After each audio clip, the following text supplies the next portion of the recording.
Bismillahirrahmanirrahim. Assalamualaikum warahmatullahi wabarakatuh. Bertemu kembali dengan saya Asep Ilham Harisudin, calon guru penggerak dari Kabupaten Garut. Tidak terasa sudah hampir 6 bulan saya mengikuti program pendidikan calon guru penggerak. Dan saat ini kami sedang mempelajari modul 3.1 pengambilan keputusan sebagai pemimpin pembelajaran. Pada kesempatan kali ini, saya akan mencoba menyampaikan salah satu tahapan alur belajar merdeka dalam program pendidikan calon guru penggerak. Dengan tahapan yang ketujuh, yaitu koneksi antar materi. Adapun tujuan dari tahapan koneksi antar materi ini adalah untuk menunjukkan pemahaman calon guru penggerak terhadap kaitan materi antara satu modul dengan modul yang lainnya. Secara keseluruhan, ada 3 paket modul dalam program pendidikan calon guru penggerak, yaitu ada paket modul 1, paradigma dan visi guru penggerak. Dalam paket modul 1 ini terbagi menjadi 4 bagian, yaitu refleksi filosofis pendidikan nasional Ki Hajar Dewantara, nilai-nilai dan peran guru penggerak, kemudian visi guru penggerak, dan budaya positif. Yang kedua, paket modul yang kedua adalah praktek pembelajaran yang berpihak pada murid. Pada paket modul kedua ini terbagi menjadi 3 bagian, yaitu memenuhi kebutuhan belajar murid melalui pembelajaran berdiferensiasi, kemudian pembelajaran sosial dan emosional, dan coaching.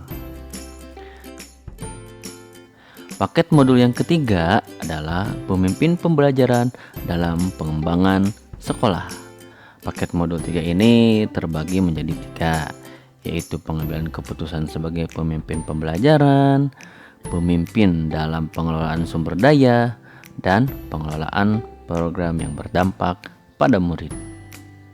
Nah, modul yang saat ini kita pelajari adalah modul 3.1, sehingga tinggal 2 submodul lagi hingga seluruh rangkaian modul calon guru penggerak ini selesai.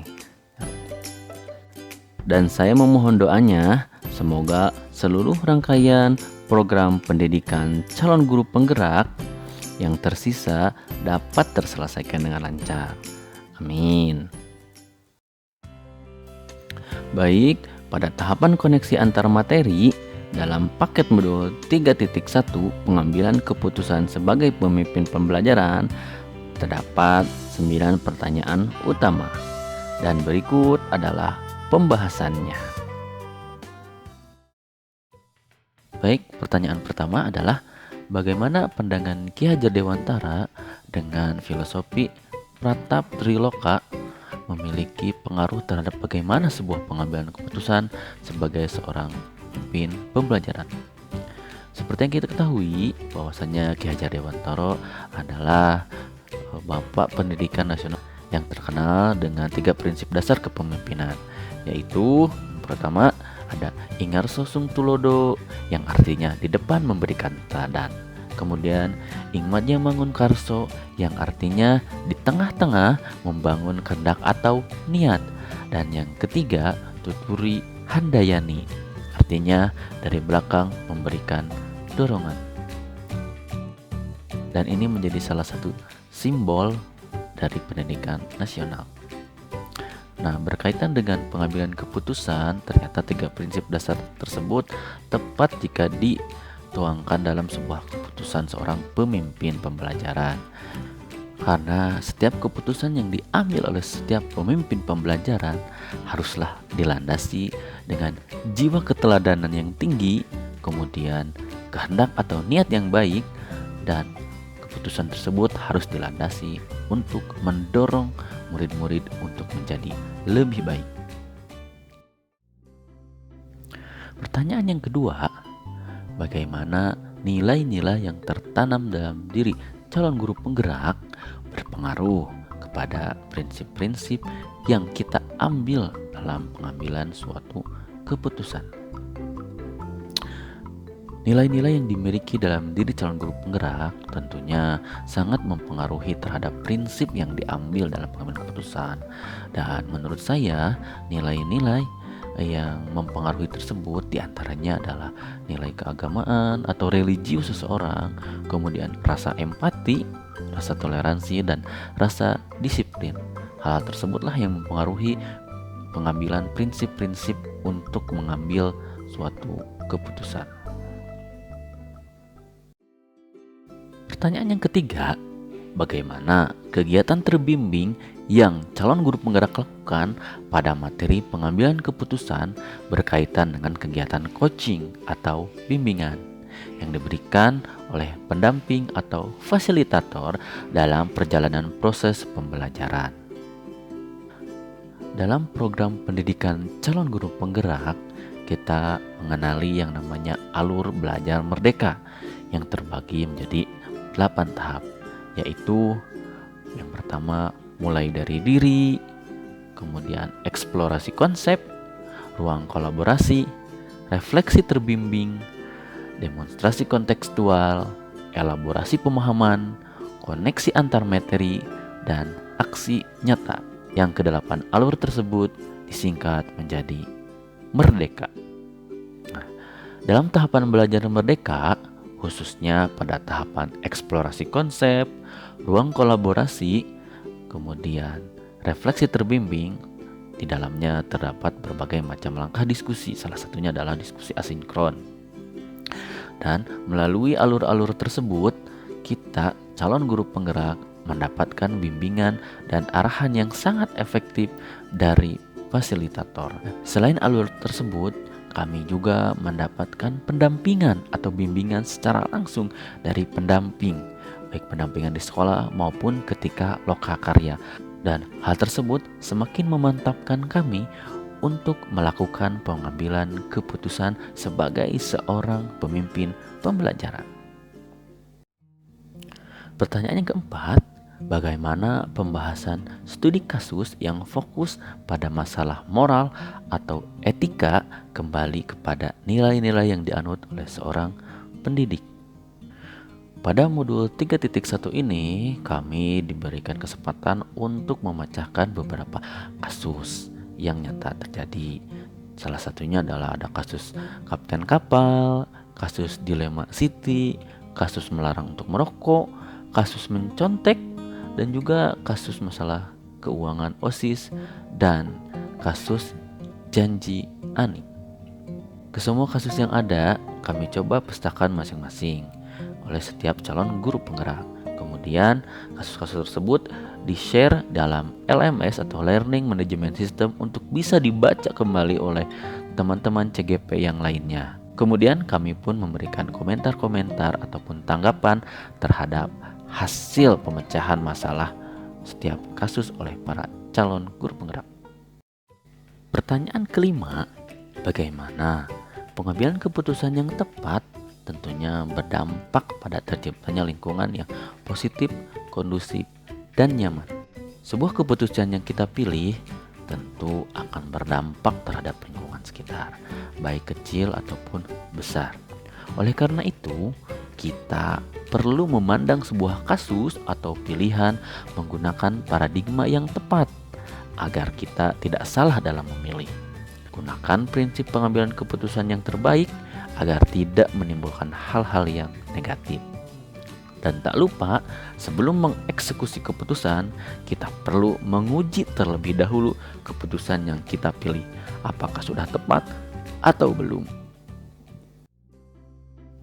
Pertanyaan keenam, apakah kesulitan-kesulitan di lingkungan calon guru penggerak yang sulit dilaksanakan untuk menjalankan pengambilan keputusan terhadap kasus-kasus dilema etika?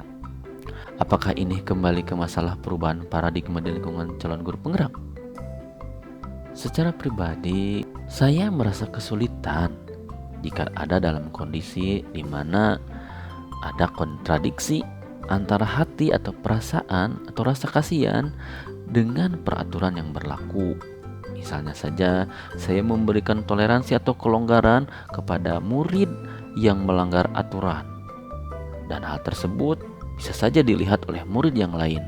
Sehingga ada kekhawatiran murid-murid yang lain akan berpikir adanya toleransi terhadap aturan yang ada.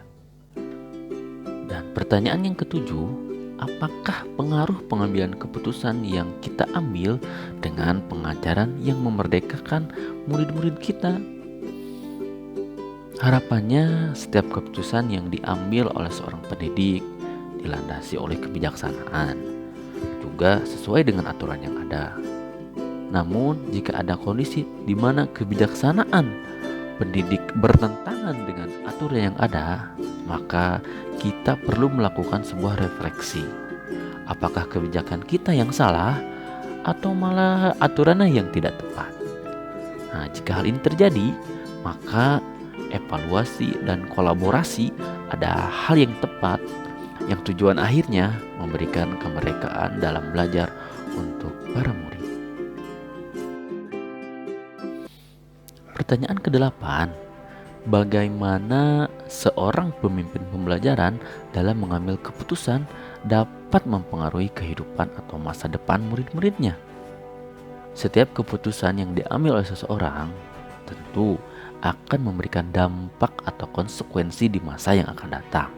Harapannya, setiap keputusan yang diambil dilandasi dengan niat baik yang mendidik para murid agar menjadi sosok yang lebih baik di masa yang akan datang. Pertanyaan ke-9, apakah kesimpulan akhir yang dapat kita tarik dalam pembelajaran modul materi ini dan keterkaitannya dengan modul-modul sebelumnya? Dalam modul ini, modul 3.1, pengambilan keputusan sebagai pemimpin pembelajaran, merupakan modul yang mengajarkan kita tentang menentukan sebuah keputusan yang pada kenyataannya sering kita mengalami dilema dalam memilih sebuah pilihan atau keputusan.